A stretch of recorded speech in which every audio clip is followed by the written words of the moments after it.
আসসালামু আলাইকুম প্রিয় সরকারি চাকরি প্রার্থী ভাই বোনেরা, আজকে একটা নতুন বিষয় নিয়ে আসলাম। আজকে সরকারি চাকরির সার্কুলার নিয়ে আসিনি, তবে অন্য বিষয়ে আজকে আলোচনা করব। ইউনিয়ন সমাজকর্মী কোথায় পরীক্ষা হবে, এই পদের কাজ কি, বিস্তারিত আজকের এই ভিডিওতে জানতে পারবেন। তো বন্ধুরা, সমাজসেবা অধিদপ্তরাধীন ইউনিয়ন সমাজকর্মী পদটি সরকারি চাকরি প্রার্থীদের কাছে অত্যন্ত পরিচিত ও মর্যাদাপূর্ণ একটি মাঠ পর্যায়ের পদ। নিচে এই পদের পোস্টিং, বেতন ভাতা, সুযোগ সুবিধা সম্পর্কে বিস্তারিত আলোচনা করা হলো।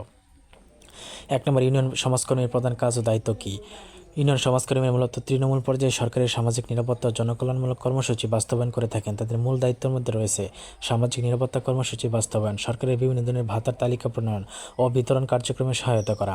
এর মধ্যে রয়েছে বয়স্ক ভাতা, বিধবা, স্বামী পরিত্যক্ত, দুস্থ মহিলা ভাতা, অসচ্ছল প্রতিবন্ধী ব্যক্তিদের ভাতা, প্রতিবন্ধী শিক্ষার্থীদের জন্য শিক্ষা প্রবৃত্তি, মুক্তিযোদ্ধা সম্মানী ভাতা সংক্রান্ত মাঠ পর্যায়ের কাজ, শিশু কিশোর সমাজ সুরক্ষা, সমাজভিত্তিক শিশু সুরক্ষা কমিটির সদস্য হিসেবে দায়িত্ব পালন, সুবিধাবঞ্চিত বা আইনের সংস্পর্শে আসা শিশুদের পুনর্বাসনে সহায়তা করা এবং চাইল্ড হেল্পলাইন প্রচারে সহায়তা করা।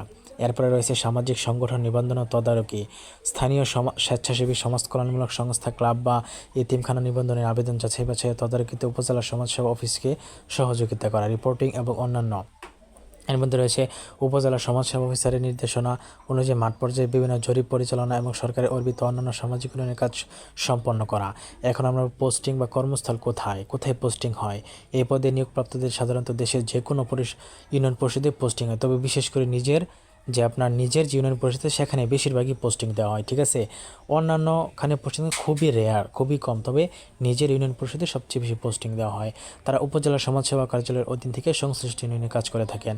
তার বদলি নীতি, তো সাধারণ সরকারি চাকরি বিধিমালায় নির্দিষ্ট সময় পর পর এক ইউনিয়ন বা উপজেলা হতে অন্য স্থানে বদলি করা হয়ে থাকে, তবে এটা বাধ্যতামূলক নয়। অনেক সময় করে, অনেক সময় করেও না। ঠিক আছে, আচ্ছা, এখন পড়বো আমরা বেতন স্কেল ও গ্রেড। তো বন্ধুরা, বেতন স্কেল ও গ্রেড যদি আমরা এখন একটু পড়ে নেই। সমাজসেবা অধিদপ্তর ইউনিয়ন সমাজকর্মী পদটি জাতীয় পে স্কেল 2015 এর 16তম গ্রেডভুক্ত। ঠিক আছে, মূল বেতন, এ গ্রেডে মূল বেতন 9,300 থেকে 22,490 টাকা। মূল বেতনের পাশাপাশি সরকারি নিয়ম অনুযায়ী বাড়ি ভাড়া ভাতা, চিকিৎসা ভাতা এবং অন্যান্য মহার্ঘ ভাতা মিলিয়ে যোগদানের পর প্রথম থেকে সর্বস্ব করলে একটি সম্মানজনক প্রারম্ভিক বেতন পাওয়া যায়। সুযোগ সুবিধা, অন্যান্য অধিকার, উৎসব ভাতা, সরকারি নিয়ম অনুযায়ী বছরে 2টি মূল বেতনের সমপরিমাণ ঈদ উল ফিতর, ঈদ উল আজহার উৎসব ভাতা বা বোনাস ভাতা পাওয়া যায়। এছাড়া বৈশাখী ভাতা, অন্যান্য উৎসব ভাতা পাওয়া যায়। পেনশন ও চাকরির দায়িত্ব, এটি একটি সম্পূর্ণ স্থায়ী সরকারি চাকরি, রাজস্ব খাতের চাকরি। ফলে নির্ধারিত বয়স শেষে সরকারি বিধিমালা অনুযায়ী পেনশন ও গ্র্যাচুইটি সুবিধা রয়েছে। পদোন্নতি, নির্দিষ্ট সময় চাকরির পদোন্নতি, অভিজ্ঞতা এবং বিভাগীয় পরীক্ষায় উত্তীর্ণ হওয়ার মাধ্যমে উচ্চতর পদে পদোন্নতি হওয়ার সুযোগ থাকে। সামাজিক মর্যাদা, তৃণমূল পর্যায়ে সরাসরি মানুষের সেবা করার সুযোগ থাকায় সমাজে এই পদের আলাদা একটি গ্রহণযোগ্যতা মর্যাদা রয়েছে। ঠিক আছে, আর শিক্ষাগত যোগ্যতা হলো, যারা অলরেডি আবেদন করেছেন তারা জানেন এইচএসসি বা সমান পাস হলে কিন্তু আপনারা আবেদন করতে পারবেন। ঠিক আছে, তো বন্ধুরা, এখন পরে নেব এই চাকরির পদের পরীক্ষা কোথায় হয়। বন্ধুরা, এর পরীক্ষা হয় আপনার নিজ জেলায় হবে। ঠিক আছে, আমি আবারও বলছি, এই ইউনিয়ন সমাজকর্মী পরীক্ষাটা নিজ জেলায় হবে, নিজ জেলার বিভিন্ন স্কুল কলেজে হবে। ঠিক আছে, তো তার জন্য আপনারা প্রস্তুতি নিতে থাকুন এবং এর পরীক্ষা কিন্তু খুব দ্রুত হয়ে যাবে, আগস্ট মাসে হয়ে যাওয়ার সম্ভাবনা আছে।